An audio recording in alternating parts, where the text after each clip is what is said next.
우리 새생명 축제가 한 주 앞으로 다가왔습니다. 여러분들 긍휼한 마음으로 사랑을 전하기에 힘쓰는 이번 한 주간이 되기를 바라겠고요. 이번 한 주간 동안 하나님의 소망으로서 하나님의 소망의 내용인 초청을 여러분들의 삶 가운데 꼭 이뤄가시는 저와 여러분이 되기를 간절히 소원하고 축복합니다. 우리 두 손을 마음에 모으고 함께 고백합시다. 하나님은 나를 사랑하십니다. 나는 그 사랑을 신뢰합니다. 그 사랑에서 절대로 돌아서지 않겠습니다. 이 입술의 고백이 우리 입술에만 머무는 것이 아니라 우리의 삶 가운데 꼭 자리 잡기를 간절히 소원하고 축복합니다. 우리가 계속해서 좋아하는 이 말씀을 계속해서 보고 있는데요. 로마서 15장의 말씀을 우리가 계속해서 보고 있는 중에 어떠한 내용인지 다시 한번 여러분들 가운데 말씀을 드립니다.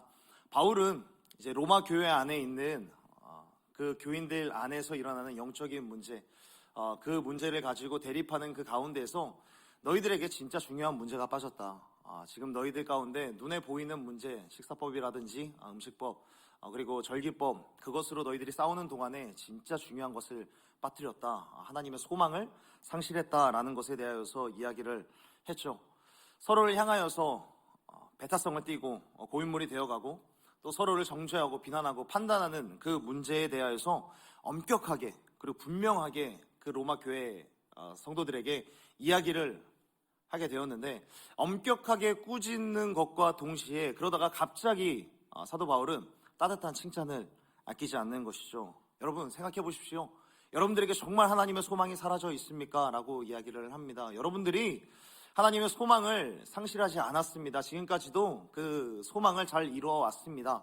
여러분들이 싸우고 있는 유대계 사람들과 이방 헬라계 사람들이 싸우는 것은 이미 여러분들이 하나님의 소망 믿지 않는 사람들에게 복음을 전하고 그들을 초청했기 때문에 여러분들 안에 유대 헬라계 사람들이 있지 않습니까?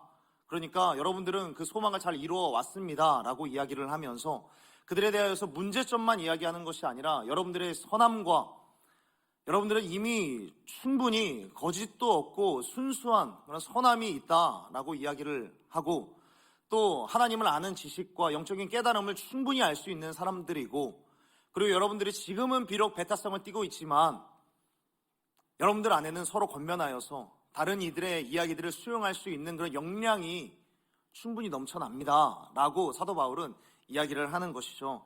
엄격하게 문제를 짚어내는 것과 별개로 이들에게 매우 예의 있고 이들을 배려하여서 이들의 감정이 혹시나 상하지 않았을까, 이들의 감정을 세심하게 배려하면서 이야기를 하고 있는 것이죠. 이러한 성경의 흐름을 통하여서 우리들은 배울 수 있는 것이 있죠. 하나님의 소망의 내용은 초청인데, 초청장으로서 살아가야 되는 사람은 어떻게 살아가야 되는가? 아브라함처럼 복의 근원으로서 복의 정류장으로서 살아가야 되는 사람, 긍휼한 마음으로 하나님의 복음의 그 사랑을 전하는 그런 사람은 어떤 삶을 살아가야 하느냐? 바로 언어의 순환을 가져가야 되는 사람이다 라는 것들을 2주 전에 함께 보았습니다. 초대교회의 지도자였던 바울은 그들에게 자신의 사도권에 대해서 이야기를 하면서 지금 내가 하고 있는 이 이야기가 옳습니다 라고 하면서 충분히 논리적으로 입증시킬 수 있음에도 불구하고 그들에게 스스로를 낮추어서 상대방이 어떤 상태인지를 쉬지 않고 이야기를 하면서 꾸짖은 것을 멈추고 상대방에게 충분히 받아들일 수 있는 그런 언어의 순환을 가져가고 있습니다. 사랑하는 여러분, 우리가 이번 한 주간 동안 하나님의 소망의 내용인 초청을 이뤄가기를 원합니다. 그런데 이 초청을 이뤄갈 때에 우리들은 어떻게 이뤄갈 것입니까? 결국에는 우리의 입술에서 나오는 언어를 통하여서 우리들은 초청하게 될 터인데, 우리들의 언어에서 어떤 말들이 나와야 할까요? 하나님을 믿는 사람이 하나님께서 쓰시기 위하여서 하나님의 소원을 대변하기 위해서는, 누군가를 살리기 위해서는 반드시 언어의 변화를 가져올 수 있어야 합니다. 하나님의 언어는 수준이 달라야 한다라는 거예요. 지금까지 우리가 썼던 그런 언어로는 부족하다라는 것이죠. 지지난주에 말씀드렸던 것과 같이 우리 모두가 성령께서 말하게 하시는 말을 쫓아 말할 수 있는 저와 여러분이 되기를 간절히 소원하고 축복합니다. 그러므로 여러분, 청년의 시기에 하나님의 언어를 구하는 여러분이 되기를 간절히 소원합니다. 우리의 입술 가운데 분열과 다툼과 상대방을 향하여서 비수를 날리는 그런 언어가 아니라, 거짓과 음란한 말들이 아니라 교만한 말들이 아니라 성령께서 말하게 하시는 말을 쫓아서 예수 그리스도의 성품을 드러내는 그런 말들을 던질 수 있는, 그런 말을 할 수 있는 저와 여러분이 되기를 간절히 소원하고 축복합니다. 여러분들이 누구에게 말을 하든지, 어디에서 이야기를 하든지, 무엇에 대하여서 이야기를 하든지 간에 예수 그리스도의 성품이 묻어나는, 예수 그리스도의 사랑이 묻어나는 그런 말들을 할 수 있는 여러분이 되기를 간절히 소원하고 축복하는 것입니다. 이어서 이런 언어적인 부분에 대해서 우리가 함께 살펴볼 수 있고요. 그리고 이어서 16절에서 우리들은 이런 말씀을 볼 수가 있습니다. 주님께서는 바울을 통하여서 우리 가운데 말씀합니다. 16절의 첫 부분을 보면 이렇게 말씀합니다. 이 은혜는 곧 나로 이방인을 위하여 그리스도 예수의 일꾼이 되어, 우리 옆 사람에게 이렇게 이야기해 주시겠습니까? 소망의 완성은 당신입니다 라고 옆 사람과 인사해 봅시다. 뒷사람과도 한번 인사해 주실까요? 소망의 완성은 당신입니다. 고개만 끄덕거리지 마시고요, 이야기를 하십시오. 소망의 완성은 당신입니다. 앞에서 다 보고 있습니다. 사도 바울은 자신에 대하여서 먼저 이야기를 하는데, 자신을 이방 사람들을 위한 그리스도 예수의 일꾼이다 라고 이야기를 합니다. 그리스도 예수의 일꾼, 이방 사람들을 위한, 믿지 않는 사람들을 위한 그리스도의 일꾼이 바로 저입니다 라고 이야기를 합니다. 근데 이 말을 혹여나 이 로마 교회의 상황과 연관지어서 오해해서는 안 됩니다. 이방 사람들을 위한 그리스도의 일꾼이다 라고 이야기를 한 것은 지금 유대계와 이방 헬라계 사람들로 대립을 나누고 있는 이 사람들에게, 나는 이방 사람들을 위한 그리스도의 일꾼이기 때문에 나는 이방 헬라계 편입니다 라고 이야기를 하는 것이 아닙니다. 그가 이 이야기를 하는 이유는 우리 안에 이렇게 고인물이 있고, 우리 안에 이렇게 서로에 대하여서 새신자가 정착하기 어려울 정도로 친목질이 일정한 수준 넘어서서 계속해서 이루어지고 있는데, 이렇게 분열과 대립과 배타성을 띠게 되며, 지금 내가 그리스도 예수의 일꾼인데, 이방인들을 위한 그리스도의 예수의 일꾼인데, 여러분들의 이런 모습을 가지고 있으면 선교가 안 된다는 거죠. 이방인들을 위하여서 복음을 전할 수가 없다는 겁니다. 그러면서 제가 이 편지를 쓰면서 여러분들 가운데 이 문제를 굳이 이야기를 하면서 해결하기를 원하는 것은 내가 대단한 사람이라서가 아니라, 내가 이 선교를 위하여서 부름받았기 때문에 이방인들을 위한 그리스도의 일꾼, 이방인들을 위한 사도로서 부름받았다라는 이 사명 때문에 내가 이야기를 하는 것입니다 라고 이야기를 하는 것이죠. 자기가 어떤 사람인지에 대하여서, 이 비전에 대하여서, 자기가 가진 사명에 대하여서 지금 확실하게 이야기를 하고 있는 거예요. 그러면서 여러분들이 이런 모습을 가지면 지금 내가 정말 하고자 하는, 복음을 전하고자 하는 이방 사람들을 주의 백성들과 함께 예배하러 오는 이 곳으로 초청하기가 너무 어렵다라는 것입니다. 이방인들을 위한 사도다라고 자신에 대해서 소개를 하고 있죠. 그런데 여러분, 사도 바울이 지금 이방인들을 위한 그리스도의 일꾼이다라고 자기를 밝히는 것에 대하여서는 급조한 이야기가 아니고요, 이방 사람들을 위한, 믿지 않는 사람들을 위한, 이방인들을 위한 이 표현은 사도 바울이 굉장히 여러 번 반복한 표현입니다. 사도행전 13장 47절에서는 사도 바울은 내가 너를 이방의 빛으로 삼았다라고 하는 구약 성경의 말씀을 자신의 말씀으로 붙들고 있음을 보게 됩니다. 또한 1차 전도 여행을 하는 와중에 갈라디아 지역에 있는 교회들에게 편지할 때도 자신을 향하여서 자신이 이방인의 사도가 되었다라고 이야기를 합니다. 그리고 2차 전도 여행에서도 이 로마서 11장 13절을 쓰면서 끊임없이 이야기를 하는 게, 나는 이방인의 스승이 되었다라고 이야기를 합니다. 그러니까 이 말을 종합해보면, 아니 심지어는 자기가 죽기 직전에 쓴 디모데전서의 말씀에 보아도 자기가 이방인의 스승이고 이방인의 사도가 되었다라고 이야기를 합니다. 처음부터 끝까지 그가 주구장창 이야기를 하는 것은 뭐냐면, 내가 예수 그리스도께로부터 부름을 받고 나서 내가 죽기 직전까지 내가 가졌던 비전이 뭐냐, 소명이 뭐냐, 사명이 무엇이냐, 나는 이방인들을 위한 이방인의 사도요, 이방인의 스승이요, 그리스도의 일꾼이다라는 것을 끊임없이 이야기를 한다라는 거예요. 사도 바울의 흔들리지 않는 비전에 대해서 계속해서 이야기를 하고 있다라는 것이죠. 사도 바울의 평생의 비전은요, 하나님의 약속이 변하지 않듯이, 하나님의 사랑이 녹슬지 않듯이, 그 사랑이 흔들리지 않듯이 사도 바울의 사명과 비전도 변한 적이 없었다라는 것을 이야기를 하는 겁니다. 비전은 이랬다가 저랬다가 하는 게 아니라는 것이죠. 비전은 흔들리지 않는 인생의 목표가 된다라는 것을 이야기를 합니다. 우리는 이 점에 대해서 분명히 할 수 있어야 됩니다. 비전이라는 것을 우리는 때론 직업이랑 혼동을 지어서 생각을 하게 될 때가 있습니다. 여러분, 직업은 결코 비전이 아닙니다. 비전이 될 수 없죠.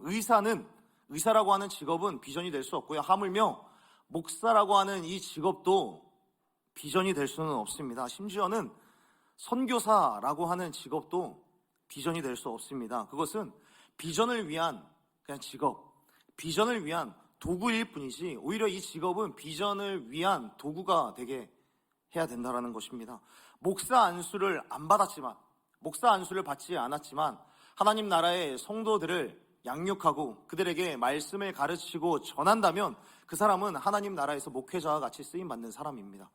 사람을 의술로 고치지는 않지만 그 사람의 마음을 고치고 그 사람의 마음을 위로한다면 그 사람은 이미 하나님 나라에서 의사와 같이 쓰임받고 있는 사람입니다. 그렇기 때문에 우리들은 살아가면서 직업이라는 것에 우리들은 목숨을 걸어서는 안 된다는 거죠. 직업이 오히려 우리가 비전의 도구가 되게 해야 된다는 것이죠.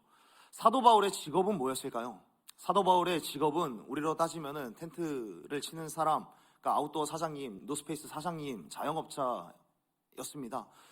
텐트를 치면서 그곳에서 천막을 치면서 그곳에서 사람들과 함께 어울리는 그런 일을 했는데 사도 바울은 자기 자신을 가리켜서 아웃도어 사장님 이것을 한 번도 이야기했던 적이 없습니다. 자신이 이것이 나의 비전입니다라고 이야기를 했던 적이 단 한 번도 없습니다.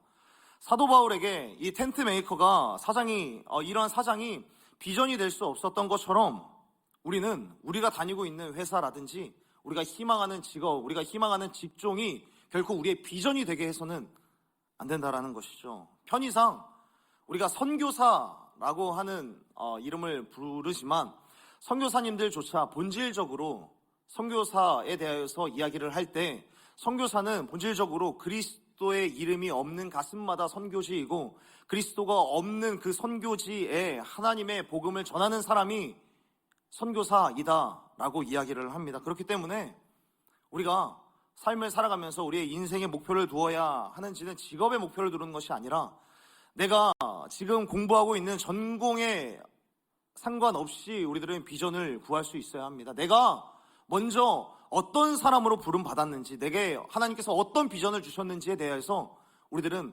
확실히 구할 수 있어야 됩니다. 내가 지금 다니고 있는 직업과 그리고 직업의 네임밸류와 상관없이 지금 하나님께서 나에게 주신 비전은 무엇일까? 그것을 우리들은 먼저 구할 수 있어야 한다는 것이죠. 사도 바울의 경우에는 이방 사람들을 위한 그리고 헬라인들을 위한 믿지 않는 사람들을 위한 복음의 통로로 부름받았다라고 이야기를 합니다. 자신에게 있는 이 사명과 어떤 확고한 비전이 잘 심겨진 그런 사람이었다라는 것이죠. 그리고 이런 사도 바울의 삶에서 비전과 사명, 하나님께서 어떤 사람으로 부르셨는가, 여기에 확고한 사람들은 독특한 특징을 갖게 되는데 오늘 이제 이 사도 바울의 삶을 한번 되돌아보면 이 독특한 특징을 발견할 수 있게 됩니다. 비전과 사명이 확고한 사람은 어떤 특징을 가지는가? 사도 바울이 여러 선교 여행을 떠나면서 그리고 여러 복음을 전하는 그 와중에 그가 당했었던 어려움들에 대해서 기록해 두었던 장이 있습니다. 고린도후서 6장에 보면 사도 바울이 평생에 전도 여행을 하면서 겪었었던 어려움들 그리고 서러움들에 대해서 기록을 해 두었는데 그것이 자그마치 무려 9가지나 됩니다. 환난과 궁핍과 수고로움과 자지 못함과 매맞음과 돌맞음과 갇힘과 돌맞음과 이런 문제들에 대해서 계속해서 이야기를 하는데 그가 비전이 확고했고 사명이 확고한 그런 상황에서도 이런 일들이 계속해서 일어났습니다. 환난이 있었고 환난이 있었다는 것은 어떤 적들로부터 내가 환난을 당하였는데 그 환난으로 몰아붙이는 적들이 그냥 생판 모르는 사람들이 아니라 얼마 전까지만 해도 나와 생사고락을 같이 했었던 그런 동역자들이 나에게 돌을 던지는 것이죠. 그런 환난이 있었고 자신을 변호해주고 도와주는 사람이 아무도 없는 궁핍함, 관계적인 궁핍함을 계속해서 겪어갔습니다. 또한 그가 매 맞았다라는 것은 우리들은 너무 잘 알고 있습니다. 그런데 이 사람이 얼마나 잔혹하게 매를 맞았냐면 신명기에 보면은 유대인들끼리는 40대 이상을 때리면은 소송에 걸리고 율법적으로 안 되는 그런 법이 법이 기록이 되어 있습니다. 신명기에 보면 이 법을 어기지 않기 위하여서 유대인들은 40대 이상을 때리지 않았습니다. 39대만 때리고 몽둥이를 다른 사람한테 넘기는 거예요. 그러면서 스스로 이야기를 하죠. 나는 율법을 어기지 않았어. 자신과 얼마 전까지 동역을 했었던 그 사람들로부터 그런 매를 맞게 됩니다. 그러한 매를 맞는 것뿐만 아니라 배를 타고 가다가 파손당하는 일까지 그런 겪게 되고 또 뿐만 아니라 자신이 세웠던 교회에서 이야기가 나옵니다. 오해와 루머가 생겨나기 시작을 하죠. 저 사람 우리 가운데 복음을 전했던 저 사람 사실 저 사람 사도 아니래 라고 하는 이야기가 저 사람에게 울려 퍼지게 되고 그런 모함과 거짓말로 인하여서 난동이 일어나서 사람들에게 배신감을 느끼게 되는 그런 일들이 사도 바울에게 계속해서 일어났던 것입니다. 그런데 그럴 때마다 사도 바울은 어떻게 견딜 수 있었을까? 9가지에 당면한 이 어려움들, 그리고 세월이 흐르면 흐를수록 계속해서 마음 가운데 들려오는 이 서러움들, 그는 어떻게 견딜 수 있었을까? 사도행전 20장에 보면 사도 바울은 이렇게 고백을 합니다. 내가 달려갈 길과 주 예수께 받은 사명, 곧 하나님의 은혜의 복음을 증언하는 그 일을 마치려 하면은 나의 생명도 귀한 것으로 여기지 아니하겠다라고 이야기를 합니다. 무엇 때문에 그 시간들을 견딜 수 있다라고 이야기를 한 겁니까? 자신은 사명이 있기 때문에, 비전이 있기 때문에, 이 사명과 비전이 내게 주어졌기 때문에 내 생명도 귀한 것으로 여기지 않겠다라고 이야기를 하는 것이죠. 사도 바울의 마음 가운데는 항상 이 비전이 있었던 겁니다. 그는 어려움이 있을 때마다 끊임없이 자기 스스로 되뇌었습니다. 하나님이 나를 이방의 빛으로 세우셨지. 하나님이 나를 이방 사람들을 위한 사도로 나를 부르셨지. 라고 하는 비전과 사명을 확고히 했다는 것이죠. 하나님의 비전이 그를 흔들리지 않고 부르신 곳으로 끊임없이 나아갈 수 있도록 인도하셨다라는 것입니다. 사랑하는 여러분, 하나님의 비전과 그 부르심은 그 사람을 일으켜서 나아가게 하는 힘이 있다라는 사실을 꼭 믿는 저와 여러분이 되기를 간절히 소원합니다. 비전을 가지고 나아가는 사람은 하나님께서 일으키시고 나아가게 하신다라는 것이죠.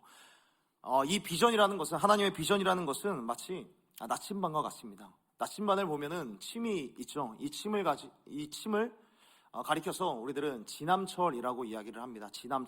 지남철이라고 하는 말의 의미를 보면 가리킬, 그리고 남쪽을 가리킨다라는 의미가 있습니다. 지남철이라는 것은 결국에 우리가 나침반을 보게 되면 이 침이 끊임없이 흔들리는데 결국에는 이 침이 가리키는 방향은 어디냐? 남쪽 그리고 북쪽을 가리킨다라는 겁니다. 그래서 나침반을 잘 아는 사람일수록 나침반이 흔들릴지언정 나는 이 지남철이 어디를 가리킬지를 안다라고 이야기를 합니다.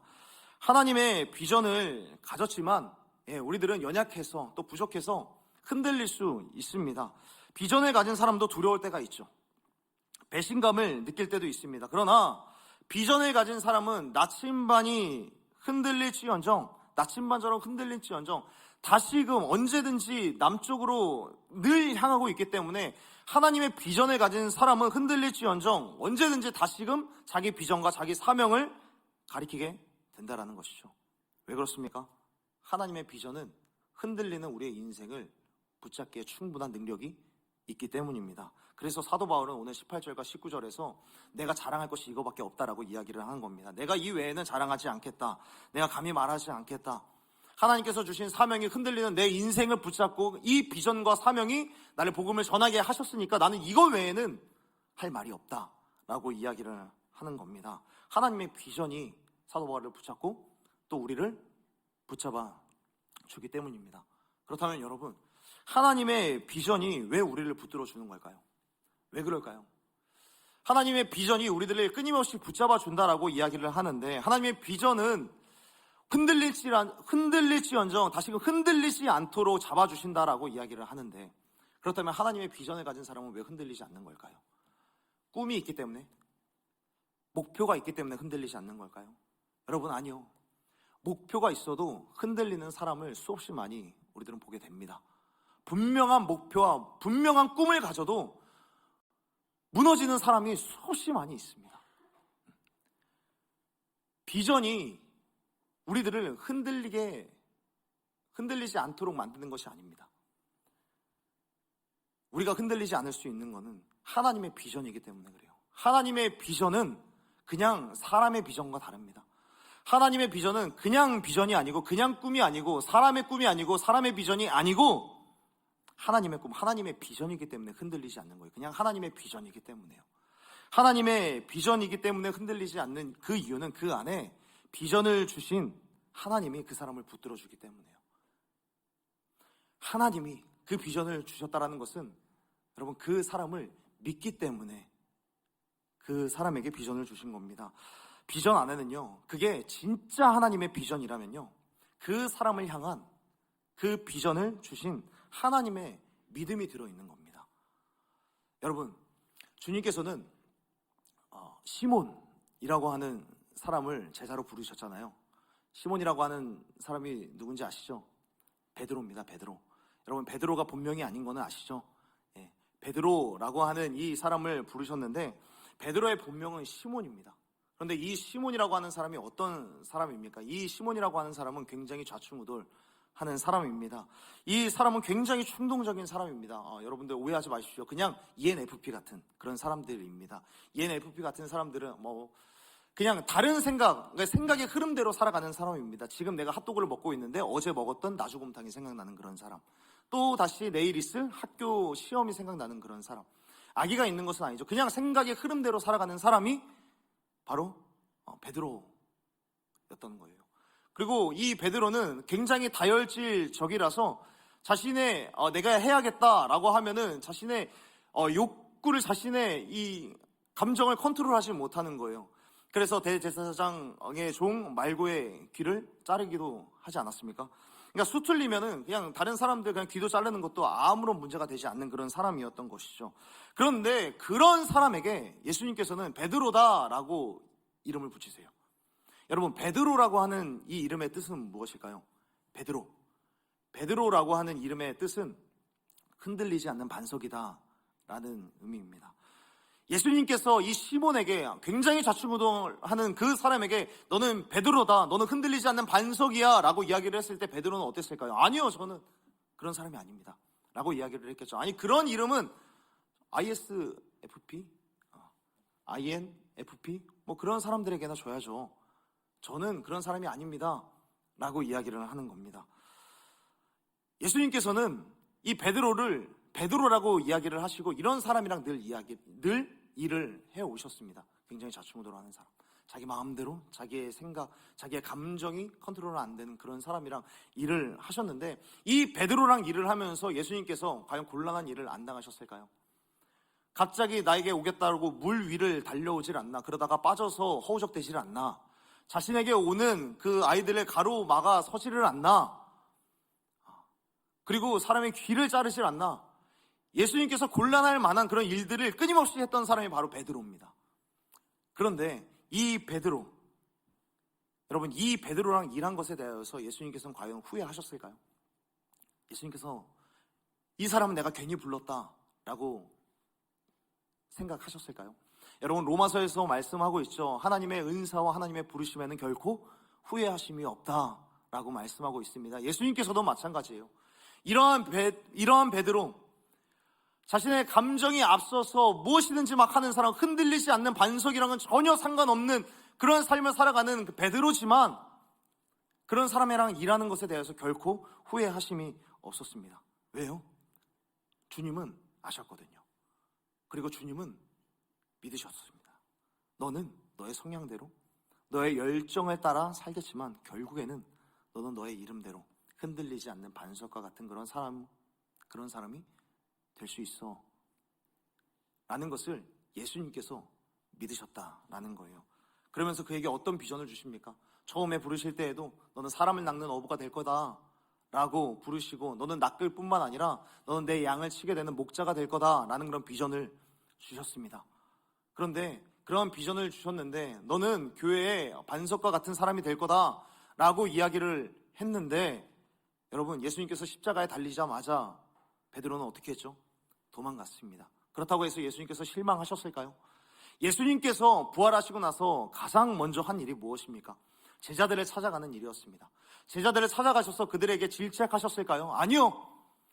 나침반처럼 흔들리는 자기의 사명과 자신의 비전이 잠시 수틀려서 흔들리고 있는 그 지남철을, 그 신앙의 지남철을 다시금 방향 북쪽 가리키게 하기 위하여서, 다시금 남쪽 가리키게 하기 위하여서 예수님께서 그들을 찾아가셔서 다시 한번 비전을 심어주시는 겁니다. 내 양을 치라, 내 양을 먹이라. 다시 한번 비전을 제시해 주시는 거예요. 끝까지 믿어주신다라는 겁니다. 끝까지 믿어주신다. 그래서 사도행전 1장에 보면은 이런 표현이 나옵니다. 제자들에 대해서 이야기를 할 때 예수께서 택하신 제자들이다 라는 그런 표현을 하고 있습니다. 여러분, 예수님께서 제자들을 선택을 했지 제자들이 예수님을 선택하지 않았습니다. 예수님께서 제자들을 예수님의 뜻대로 선택을 했지 제자들이 예수님에게 제자 원서 접수하지 않았어요. 저 예수님 제자 되겠습니다 하고 원서 쓰고 예수님께서는 그들에게 문자 보내지 않으셨어요. 당신은 너무 훌륭해서 다른 지도자에게 가시는 게 좋을 것 같습니다. 당신의 앞날에 무궁한 영광이 있겠습니다. 이런 안내 멘트 하시지 않으셨어요. 그냥 너는 사람 낚는 어부가 될 거야 라고 하면서 제자로서 부르시고 그들을 데리고 가셨습니다. 선택은 예수님이 하셨다라는 거예요. 선택은 예수님이 하셨다라는 것은 무엇이냐면 명품백을 예로 한번 들어보겠습니다. 여러분은 지금 너무나도 순수하셔서 명품백 같은 거 잘 모르시잖아요. 명품백 브랜드가 어떤 건지 모르잖아요. 뭐 L 그런 거 모르잖아요. 굳이 여러분들은 그런 것에 대해서 욕심도 없고 관심도 없겠지만 여러분들이 혹여나 결혼을 할 때가 돼서 여러분들의 부모님이, 여러분들의 아버지가 너 결혼하는데 내가 명품백 하나 아무거나 내가 다 아무거나 사줄게 라고 이야기를 한다면 여러분들은 관심 없겠지만 여러분들 어떤 거 고르시겠습니까? 다이소 가가지고 에코백 7,000원짜리 고르시겠습니까? 속물들.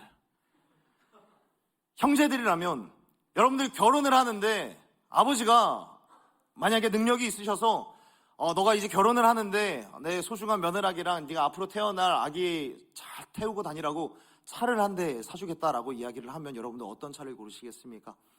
중고차 시장 가가지고 가는지 안 가는지도 모를 그런 차 사시겠습니까? 가장 좋은 차 타지 않으시겠어요? 선택이라는 것은 가장 가치 있는 것을 향하여서 가기 마련입니다. 중요한 것을 선택할수록 가치와 비례하게 되어 있습니다. 예수님께서 이 땅에 오셔서 사역하는 동안에 함께 했었던 제자들입니다.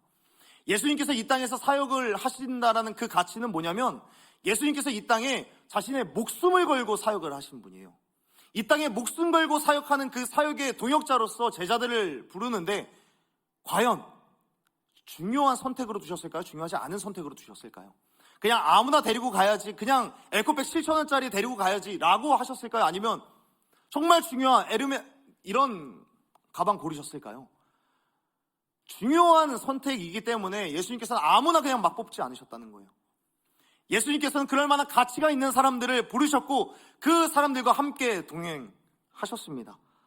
예수님께서는 제자들을 선택하셨고 이 말은 뭐냐면 제자들을 믿으셨다라는 거예요. 여러분, 선택이라는 것은 그 사람을 책임지고 붙들고 믿어준다라고 하는 의미가 성경 안에 담겨져 있는 겁니다. 선택했다라는 거. 그래서 너는 내가 택했다, 내가 너를 지명하여 불렀다라는 것은 내가 너를 믿고 있어, 그리고 내가 너를 책임질 거야 라고 하는 의미가 담겨져 있는 겁니다. 그러니 여러분, 믿음이 뭐냐? 믿음이라는 것은 예수님께서 나를 믿으신다, 예수님께서 나를 믿으신다라는 것을 믿는 것이 믿음입니다. 예수님께서 지금도 나를 믿어주시는구나, 하나님이 나를 믿어주시는구나, 내가 나를 믿지 못하고 내가 하나님을 믿지 못할 때에도 하나님은 나를 믿어주시는구나, 이것을 믿는 게 믿음이라는 겁니다. 하나님이 누군가에게 비전을 준다면 이 비전을 주는 의미는 뭐냐? 내가 내 꿈을, 내 소중한 꿈을 너한테 주는데, 내가 정말 이 복음을 전해서 구하길 원하는 사람이 있는데 이 사람을 내가 너한테 맡기는 이유는 뭐냐면 이 일을 너가 정말 잘할 수 있기 때문에, 너가 잘할 거라는 것을 나는 믿어. 이런 의미로 비전을 주신다라는 것이고, 로마 교회에 이런 소망을 왜 알려주느냐? 너희들이 이 일을 잘 할 수 있을 거라는 걸 나는 믿어 라고 하나님께서는 말씀하시는 겁니다. 그러니 흔들릴 때마다 비전을 붙잡는 사람은 그 비전 안에서 나를 붙들어 주시고 나를 책임져 주시고 나를 믿어 주시는 하나님을 만날 수 있는 겁니다.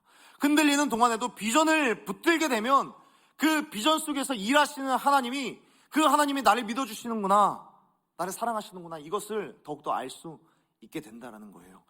저도 마찬가지예요. 저도 매주마다 설교하는 이 자리가 얼마나 버겁고 얼마나 어렵고 얼마나 부담되시는지 여러분들 아십니까? 여러분들 이 자리에 그냥 나오시지 않잖아요. 자려고 나오는 거 아니잖아요, 성찬 형제.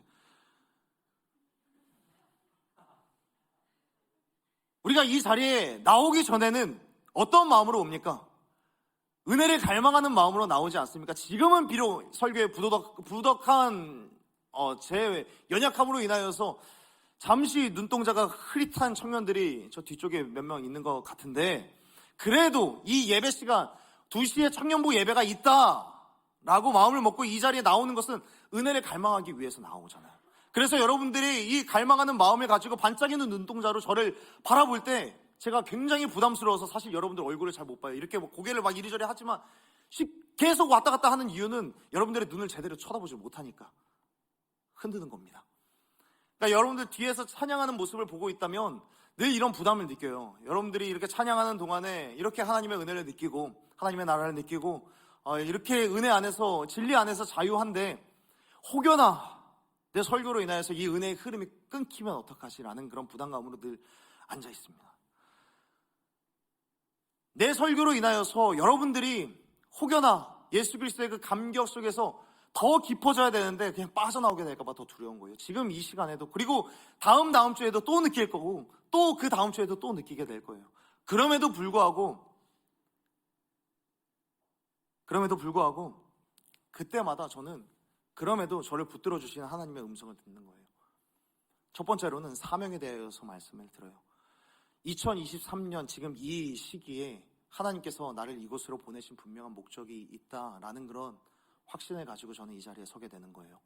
하나님께서 나라고 하는 이러한 성품을 가진 사람을 이 자리로 보내신 이유는 분명한 목적이 있을 거다라는 그런 확신을 가지고 하나님께서 주신 사명을 붙들고 있기 때문에 제가 그나마 이 자리에 설 수 있는 것이고요.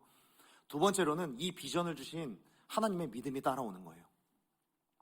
하나님께서 나를 이 설교 강단에 세우셨다라는, 내가 내 사랑하는 온사랑교회 청년부 이 청년들에게 전할 말씀이 있는데, 주여라, 너라면 그래도 내 이야기 잘할 수 있을 거야, 잘할 거라는 걸 믿어 라는 하나님의 믿음이 제 안에 그나마 있기 때문에 제가 이 자리에서 하나님의 말씀을 전하는 겁니다.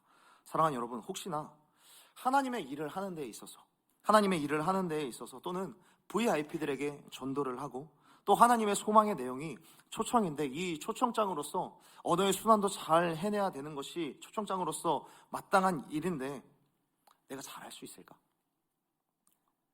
내가 과연 잘할 수 있을까? 혹시나 부담감을 느끼시는 분들 혹시 없습니까? 또 우리가 아까 기도했던 대로 이제 예배 후에 정기총회가 있게 되는데, 나 같은 사람이 어떻게 청년들을 섬길 수 있을까? 나 같은 사람이 어떻게 리더가 될 수 있고, 나같이 교만한 사람이 어떻게 리더가 될 수 있을까? 나같이 감정 조절이 잘 안 되는 사람이 어떻게 주의 일들을 할 수 있을까? 그런 마음으로 괴로워하는 사람들이 혹시나 있으십니까? 아니면 하나님의 비전이라고 확신하여서 내가 나아가다가 입시에 실패하고 또 취업에 실패하여서 거절과 실패라고 하는 문 앞에 무릎을 꿇어 있는 그런 청년들이 혹여나 있으십니까? 그러나 여러분, 걱정하지 마십시오. 그럼에도 불구하고 여러분들 가운데 비전을 주시고 그 사명을 주시는 하나님은 우리를 쓰시기를 원하시고, 우리를 향한 그 비전은 결코 흔들리거나 썩지 않기 때문에 그 하나님께서는 그 비전을 우리 가운데 주심으로 그 비전대로 우리들을 흔들리지 않도록 끊임없이 우리를 잡아가실 거라는 사실을 믿고 앞으로 나아가는 저와 여러분이 되었으면 좋겠습니다.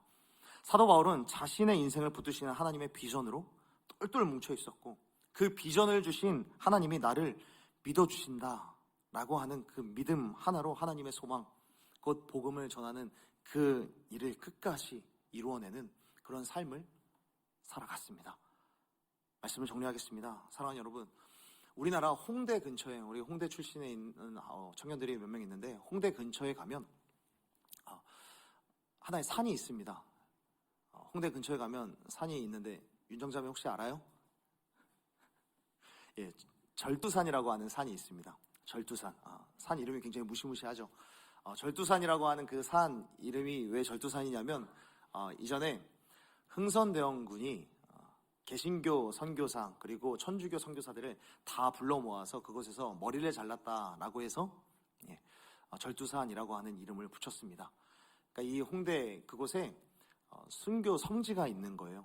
그리고 개신교 순교 성지는 양화진 역사공원이라고 이름을 붙였고, 이 양화진 역사공원 옆에 보면은 천주교의 순교 성지가 있습니다. 그런데 그곳에 가면 순교자분들의 사진들이 하나씩 걸려 있어요. 순교자분들의 액자 이렇게 사진들이 딱 하나씩 걸려 있는데, 가장 끝에 뭐가 걸려 있는지 아십니까? 가장 끝에 거울이 달려 있습니다. 순교자분들 하나씩 달려 있고, 맨 마지막에 거울이 있어서, 이걸 아는 사람들은 순교자분들 보다가 거울이 있으니까 제가 비켜가요. 나는 여기에 달리지 않으려고. 그래서 이 자리에 들어가는 게 부담스러운 거죠. 그런데 한편에 지금 고인이 되신 김수환 추기경이 적어놓은 한 문장이 사람들의 가슴에 박히게 되는데, 그곳에는 이런 문장이 써 있습니다. 그리스도는 당신만을 믿습니다. 그리스도는 당신을 믿습니다 라는 글귀가 적혀져 있습니다. 하나님께서 우리를 믿으신다는 거예요. 하나님께서 나를 믿으시고, 하나님께서는 나를 향한 그 사랑을 거두지 않으시고 끝까지 믿으시고, 내가 너에게 비전을 주고 그 비전대로 걸어가다가 흔들리는 일 있을지라도, 그 흔들리더라도 너의 그 방향 내가 다시금 잡아줄게 라고 외치는 겁니다. 내가 죄를 지어도, 내가 혹여나 실패해도, 내가 하나님의 자녀처럼 살지 못해도, 날마다 낙심하고 낙담하고 내 안에 죄가 겹겹이 쌓일지라도, 사도 바울처럼 고난을 만날 때마다 내가 기억해야 할 것은 무엇입니까? 하나님이 내게 비전을 주셨구나. 하나님이 나를 믿으시는구나. 하나님이 나를 여전히 믿고 계시는구나. 이런 마음으로 우리가 한 주 동안 살아가는 우리 청년들이 되었으면 좋겠습니다. 사랑하는 여러분, 여러분들이야말로 하나님이 믿는 사람이요, 나와 여러분이야말로 하나님의 소망인 줄로 믿습니다. 그러니 사랑하는 여러분, 사랑하는 하나님의 청년들, 하나님의 소망이 되십시오. 하나님의 소망으로서, 하나님께서 믿으시는 자로서 이곳에서 하나님의 소망을 마음껏 전하고, 다리들을 초청하기에 합당한 그런 언어로서 사람들을 초청해 오는 여러분들이 되었으면 좋겠습니다. 내가 나를 믿지 못할 때, 그럴 때에도 하나님이 나를 믿으신다는 믿음, 그런 믿음이 우리 안에 있기를 소원합니다. 우리 이 시간에 함께 찬양하며 기도하기를 원합니다.